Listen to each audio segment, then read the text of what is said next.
Subscribe now and press the bell icon. Never miss an update.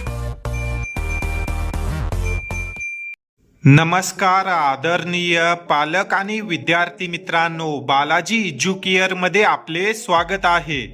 विद्यार्थी मित्रांनो, CET sale मार्फत आपल्याला एक नोटीस देण्यात आलेली आहे। या ठिकाणी आपण ही नोटीस नंबर 1 पाहू शकतो। या नोटीस मध्ये त्यांनी जे काही नर्सिंग सीईटी होणार आहे 2026 मध्ये त्याचे वेळापत्रक दिलेले आहे। ज्याही विद्यार्थ्यांना येणाऱ्या काळामध्ये म्हणजेच या वर्षी नर्सिंग या कोर्सेसमध्ये ॲडमिशन घेण्याची इच्छा आहे त्या विद्यार्थ्यांच्या अनुषंगाने हा फार महत्त्वपूर्ण व्हिडिओ असेल। ज्या विद्यार्थ्यांना नर्सिंगमध्ये करिअर करायचं आहे किंवा GNM या कोर्समध्ये ॲडमिशन घेण्याची इच्छा आहे अशा विद्यार्थ्यांनी हा व्हिडिओ शेवटपर्यंत पाहत राहा। तसेच महाराष्ट्रातील इतर गरजू विद्यार्थ्यांपर्यंत या व्हिडिओला शेअर करा। तर विद्यार्थी मित्रांनो, या ठिकाणी आपण ही नोटीस पाहू शकतो। जी काही MH नर्सिंग CET 2026 ची परीक्षा होणार आहे त्यासाठी रजिस्ट्रेशनची प्रोसेस महाराष्ट्रामध्ये सुरू झालेली आहे। या ठिकाणी आपण जे काही ऑनलाईन रजिस्ट्रेशन आहेत त्याची तारीख पाहू शकतो। 24 जानेवारी 2026 पासून ते 24 फेब्रुवारी 2026 पर्यंत हे रजिस्ट्रेशन चालणार आहेत। तसेच नर्सिंग CETची जी काही परीक्षा होणार आहे त्याची जी टेंटेटिव्ह डेट आहे ती आपण या ठिकाणी पाहू शकतो। 6 मे 2026 आणि 7 मे 2026 या दरम्यान MH नर्सिंग CET 2026 ही परीक्षा होईल।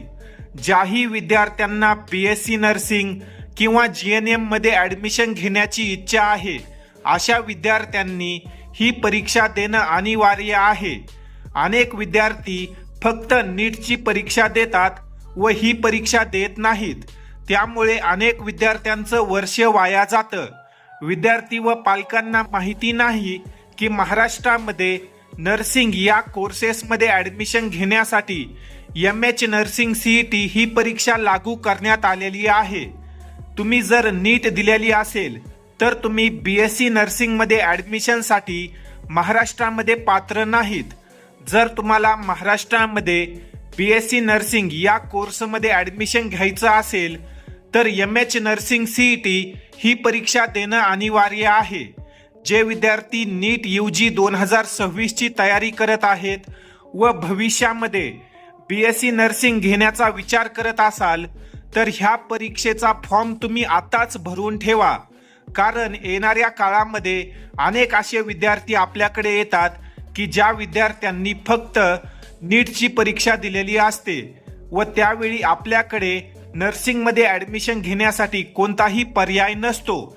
त्यामुळे जर तुम्हाला नर्सिंगमध्ये ॲडमिशन घ्यायचं असेल तर या परीक्षेचं रजिस्ट्रेशन आताच तुम्ही करून ठेवा व जो काही वेळ आहे परीक्षेचा 6 मे आणि 7 मे या दरम्यान जाऊन तुम्ही ही परीक्षा देऊन येऊ शकता।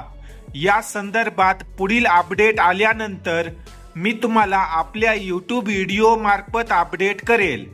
तसेच ज्याही विद्यार्थ्यांना या अनुषंगाने काही प्रश्न असतील असे विद्यार्थी कमेंट सेक्शनमध्ये आपले प्रश्न विचारू शकतात।